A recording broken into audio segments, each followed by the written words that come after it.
Imagine facing a tough problem. There's a super strong bunker buried really deep underground and you need to destroy it. This was a big challenge for the US Air Force in Operation Desert Storm. Iraq's important people were hiding inside these bunkers, and normal weapons couldn't reach them. But in an amazing show of clever thinking, teamwork, and fast work, the US military created a special weapon in less than 4 weeks. This weapon did the job so well that Saddam Hussein had no choice but to give up. Join us on Superstructures to explore this incredible story. In August 1990, Saddam Hussein invaded Kuwait with the goal of taking over Kuwait's oil reserves and avoiding repaying the money borrowed from Kuwait for Iraq's war against Iran. Economic sanctions failed to stop him, leading the United States to form a coalition of 35 countries against Iraq. They launched air campaigns to target Iraq's infrastructure. However, the increasing number and strength of Iraqi bunkers, with reports indicating around 40 near Baghdad, housing infantry divisions, Iraqi Republican Guards, and vital command facilities, posed a significant challenge for the coalition forces.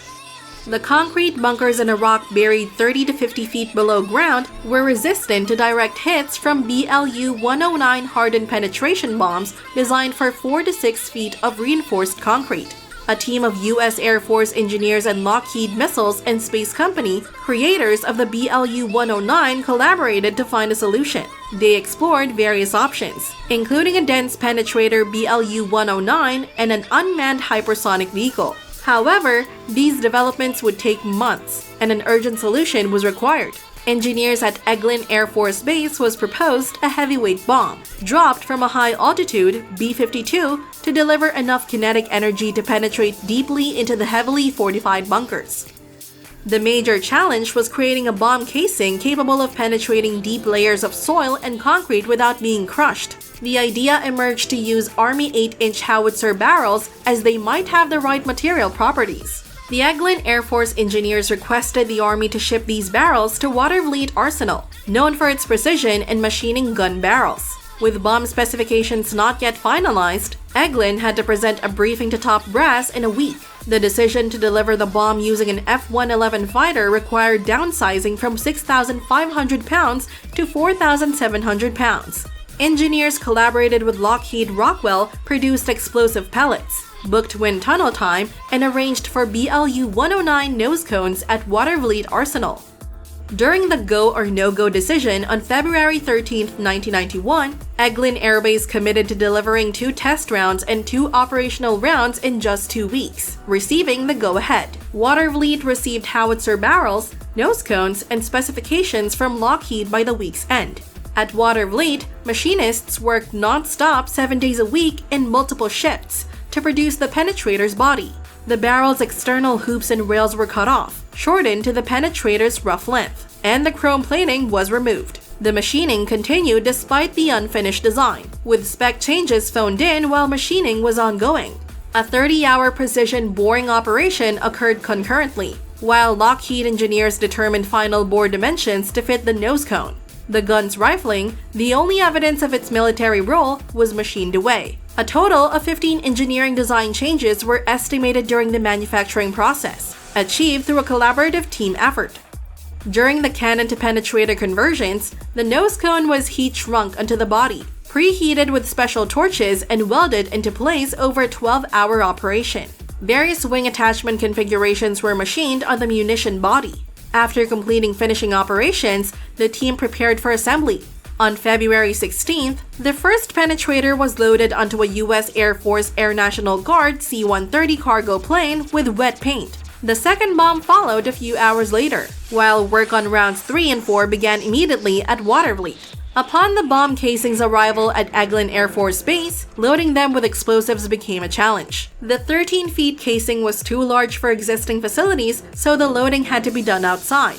Lacking a tall structure, a hole was dug in the ground to accommodate the bomb's nose. One round was filled with concrete for a sled test, and the second, filled with explosives, took 37 hours. Molten explosives, totaling 630 pounds, were poured in using buckets and packed with wooden rods due to kettle size limitations.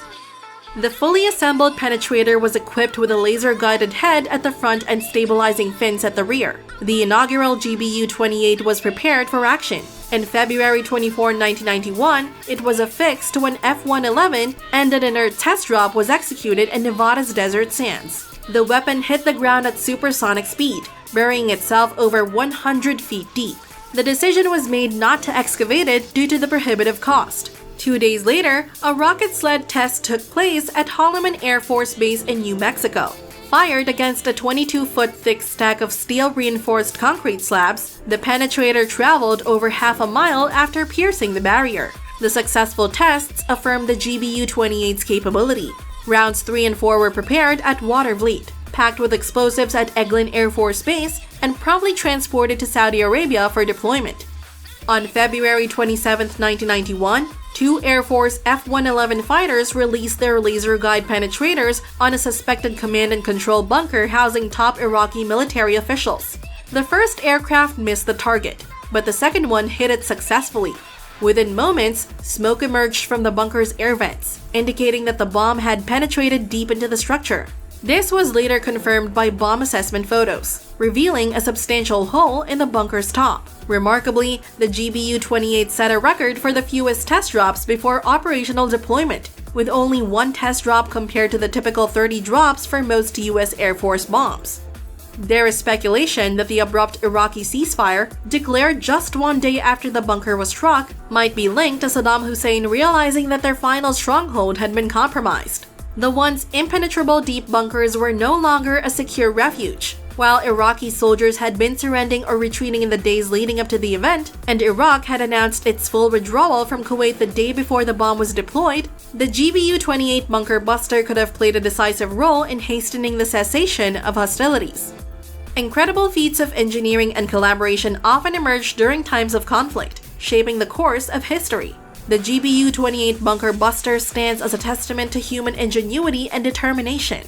Join us next time for more stories of remarkable structures and innovations on superstructures. Don't forget to like, share, and subscribe for more captivating content. Thank you for watching!